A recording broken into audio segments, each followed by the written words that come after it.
Este programa es presentado por Loyalty Insurance.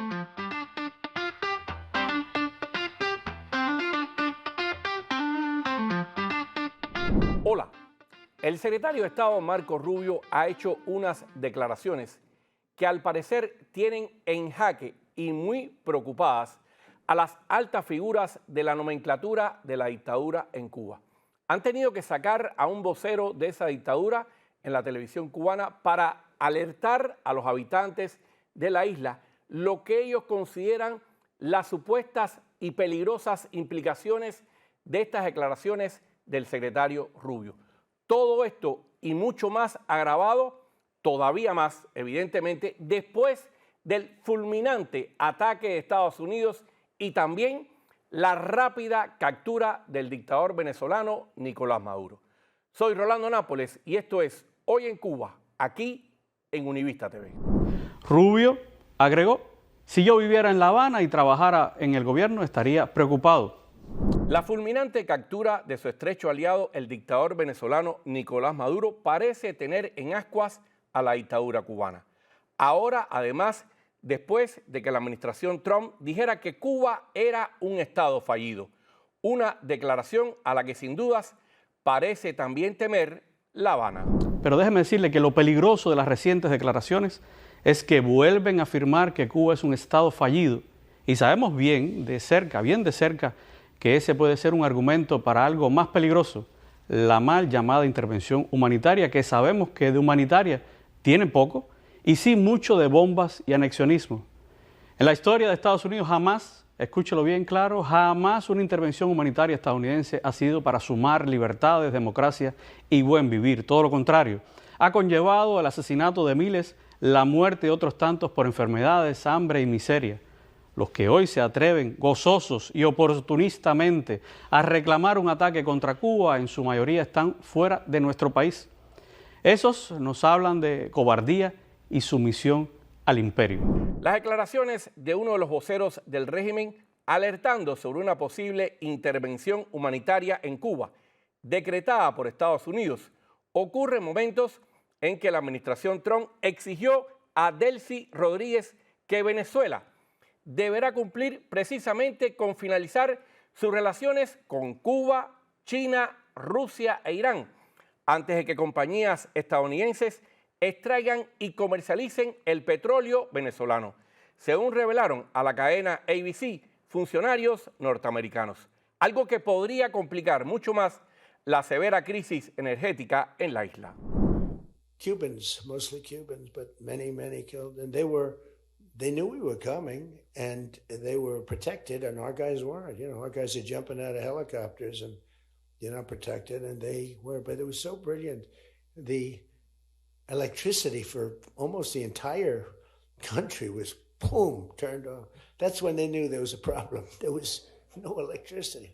Caracas. A los que están tan preocupados por el petróleo venezolano les pregunto, ¿dónde estaban los barriles de petróleo de mi hermana que tuvo que ver morir a su hijo de 11 años, su único hijo, por falta de gasolina y por falta de insumos médicos? Un niño que estuvo agonizando durante 2 horas y no había un solo carro en el pueblo que tuviera gasolina, porque Venezuela no es solamente Caracas, no es solamente Valencia, no es solamente la isla de Margarita, también es el estado Sucre que ha sufrido el abandono del estado, es el estado Zulia que ha sido castigado por el régimen por haber sido siempre opositor, siendo el estado que más le ha dado riquezas a Venezuela. Estaba en un pueblo totalmente abandonado que no tenía señal telefónica, se fue la luz en ese momento, el papá desesperado, cuando pudieron comunicarse para que lo llevaran al primer hospital, el primer hospital no tenía ni siquiera un nebulizador para atenderlo. Lo tuvieron que llevar a un hospital que quedaba a 1 hora y mi sobrino falleció en los brazos de mi hermana, pero los zurdos de Latinoamérica estaban muy ocupados llorando a los niños de Palestina. ¿Y qué pasa con los niños de Venezuela? En un solo día en el Hospital Luis Ortega de Porlamar murieron 18 recién nacidos, pero esos niños nadie los lloró, solamente su familia. El muy incierto futuro de Cuba en su relación con sus vínculos con la dictadura chavista se da en momentos en que se conoció que al menos 24 militares de seguridad venezolanos murieron durante la captura de Maduro, inferior a los 32 escoltas cubanos revelados por la isla. Versiones extraoficiales aún ni confirmadas ni desmentidas por La Habana ni por Washington, estarían hablando de que algunos de los militares cubanos capturados, que de acuerdo a estas versiones habrían sido llevados supuestamente al mismo portaaviones donde trasladaron a Maduro. Y desde acá un mensaje a nuestros jóvenes mártires que dieron su vida en la defensa de nuestro país.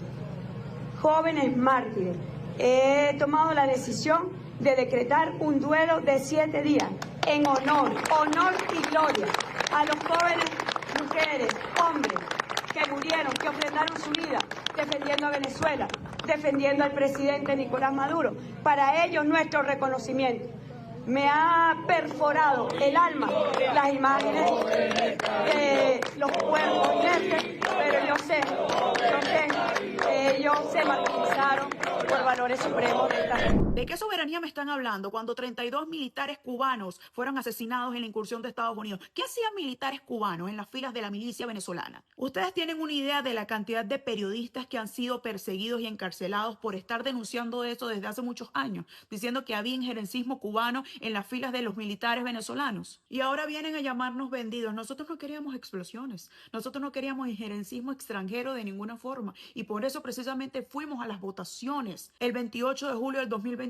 ¿Y qué hizo Maduro? Igual se atornilló en el poder, desconoció las actas. Todavía la página de CNN está caída. Persiguió a los que protestaron, asesinó al pueblo en la calle. ¿Y ustedes qué hicieron? No hicieron nada. En ese momento a ustedes no les importó el petróleo. Ustedes que tanto defienden los derechos humanos, ustedes están conscientes del ecocidio que se está llevando a cabo en el arco minero por el régimen chino, el régimen cubano y el régimen ruso, donde están extrayendo toda nuestra riqueza, donde se están llevando el oro, donde están envenenando con mercurio el agua, donde los indígenas están muriendo envenenados. Ah, no, pero eso no importa, porque son tan hipócritas que el apoyo a los derechos humanos ustedes solamente lo sienten hacia personas afines a su mismo partido político. ¡Qué vergüenza dan! Tras la revelación por parte del régimen de las identidades y rostros de 32 militares cubanos que murieron en el ataque estadounidense para detener a Maduro, activistas y medios independientes han publicado nuevas informaciones sobre al menos 2 de estos escoltas: el coronel Humberto Alonso Roca Sánchez y el capitán Joel Pérez Tavares,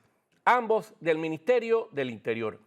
Al coronel Roca Sánchez lo señalan fotos de agencias internacionales como EFE, mientras custodiaba al Papa Francisco en su visita a Cuba en el año 2015.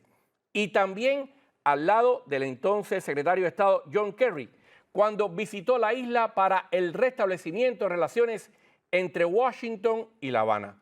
Al capitán Pérez Tavares, una presunta víctima, lo señala como represor, que lo interrogó y amenazó en 2 oportunidades e intimidó a su familia. Ellos cumplían muy bien con el deber. Cuando Diosdado Cabello les daba la orden a que fueran a matar niños estudiantes cuando estaban en la marcha, a mujeres, a padres que salían a defender porque no querían ese régimen, porque no querían que sus hijos pasaran hambre, porque no querían que sus hijos crecieran en esa miseria. Ellos cumplían con ese deber de asesinarnos. Y vienes tú, ay sí, los combatientes que cayeron.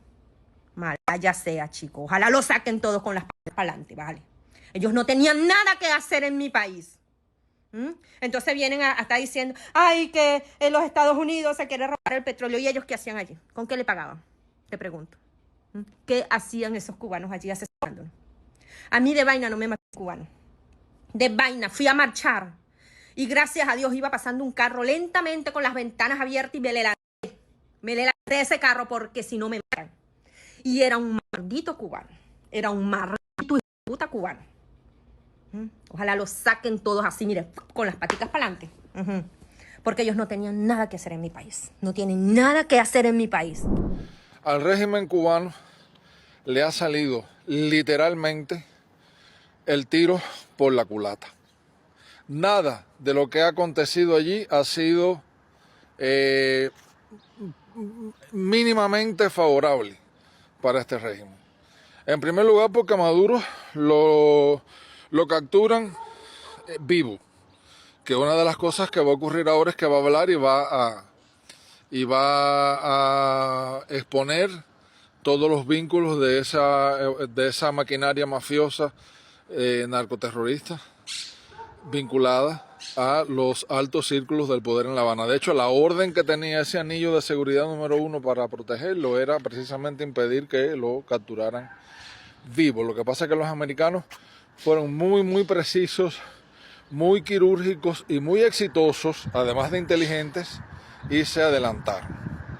El otro elemento es que ahora sale a la luz, ya estamos mirando que hay determinadas cifras de muertos de ese anillo de seguridad y chapó, 32 esbirros mercenarios del Minin sale a la luz que eran cubanos, lo que da cuenta del alcance de la penetración y de la injerencia a nivel militar también que tenía el régimen cubano en esa nación. Por otro lado, en medio de versiones extraoficiales de que La Habana estaría preparando una retirada de sus médicos en Venezuela, la televisión cubana publicó un nuevo reportaje donde intenta dar la imagen de que todo estaría en calma con esta misión médica, al anunciar que sus galenos han ido regresando poco a poco a trabajar en territorio venezolano, mientras algunos de ellos repiten el discurso político del régimen de La Habana de apoyo a Maduro. Los cubanos nos encontramos hoy aquí cumpliendo con el deber. El ejército de batas blancas está dispuesto y disponible a la hora que sea para seguir atendiendo al pueblo venezolano y seguiremos firmes hasta el último momento. Hoy estamos condenando el injusto ataque y el injusto secuestro de nuestro hermano y amigo presidente Nicolás Maduro, y los cubanos que estamos acá en la hermana República Bolivariana de Venezuela seguiremos trabajando y seguiremos el legado y el compromiso con nuestro pueblo y nuestra patria. Estamos indignados y repudiamos el secuestro del presidente de la República Bolivariana de Venezuela, Nicolás Maduro Moro, y de la primera combatiente Cilia Flores. Seguiremos fieles y firmes prestando nuestro servicio a nuestros hermanos del pueblo venezolano. Venezuela fue explotada y saqueada por Cuba desde el año 1998. Este video va dirigido especialmente a las personas que desconocen sobre el tema y que creen que en verdad Estados Unidos va a saquear a Venezuela, producto del discurso de las personas que se encuentran dolidos porque Nicolás Maduro en estos momentos cayó. Desde 1998 Cuba está saqueando Venezuela, la está chupando como hace un vampiro en la vida real. Las misiones médicas, las misiones de educación, las misiones de agricultura que Cuba enviaba para Venezuela como solidaridad se encargaron de ser ese ducto para que fluyera el dinero y el petróleo hacia Cuba. Los médicos cubanos, el personal de la salud, el personal de las misiones de deporte, de agricultura, de la que sea, que vean este video no me van a dejar mentir. A nosotros nos obligaban a inventar pacientes, a inventar tratamientos para que de esta forma Venezuela pudiera enviar más dinero a Cuba sin que Venezuela lo detectara. O bueno, sin que lo detectaran las personas que lo procesaban. Pero entre ellos sabemos que se daban besitos. Para que puedas entender mejor, en un área donde normalmente veías 50 pacientes en un día, si solamente iban 30, tenías que inventar los otros 20. Y no solamente eso, tenías que inventar los tratamientos para esos 20 pacientes ficticios. Y encima de eso, ¿verdad? Hacer la hoja, toda la historia clínica, todo lo demás. Y cada tratamiento se le cobraba independiente a Venezuela, así como el paciente. Todos los venezolanos que trabajan con el régimen de Maduro y que trabajan en las misiones saben esto desde los años 2000. Es hipócrita que defiendan a Venezuela con el argumento de que Estados Unidos la va a saquear cuando hemos visto cómo Cuba la dejó desde 1998. Ustedes no me dejen mentir. ¿Cuándo era más próspera Venezuela? ¿Antes de 1998 o después? Y por cierto, familiares de algunos, de al menos uno de los escoltas que murieron, los escoltas cubanos que murieron en esta captura de Nicolás Maduro en Venezuela, revelaron al sitio Martí Noticias que las autoridades de la isla les habrían dicho a ellos que por el momento no les podían entregar ni repatriar los cadáveres de sus familiares, porque según las autoridades del régimen cubano, Venezuela estaba en guerra. Soy Rolando Nápoles y esto es Hoy en Cuba, aquí en Univista TV.